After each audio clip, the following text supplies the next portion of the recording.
Not only Mexico is extremely haunted, a lot of people have experienced paranormal things. So here are a few stories that I read that are truly creepy. This one personally happened to us while I was pregnant. We scheduled a self tour and found the house without electricity. There was still some sunlight, so we proceeded to look around the house with our phone flashlight. Well, my husband, he's white, so he doesn't believe in brujas and stuff, walks to the kitchen that leads to the backyard. He peeks out and quickly closes the door back up. He looks at me with wide eyes, startled, and leads me out of the house almost running.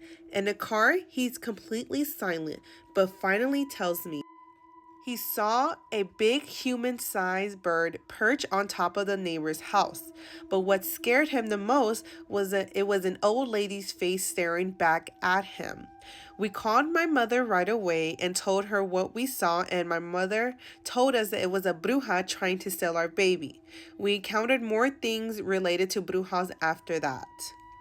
My mom was a young girl. She said that she had a dog given to her by my grandma.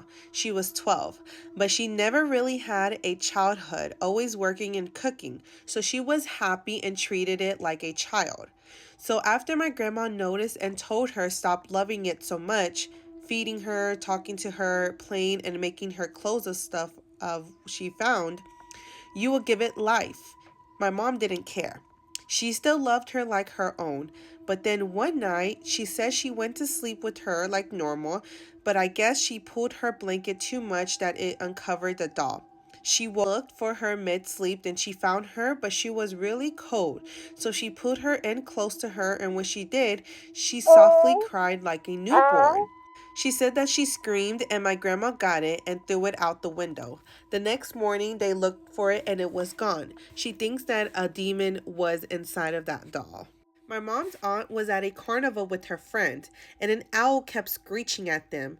So my aunt told the owl to stop screeching and to come by to the house to pick some peppers.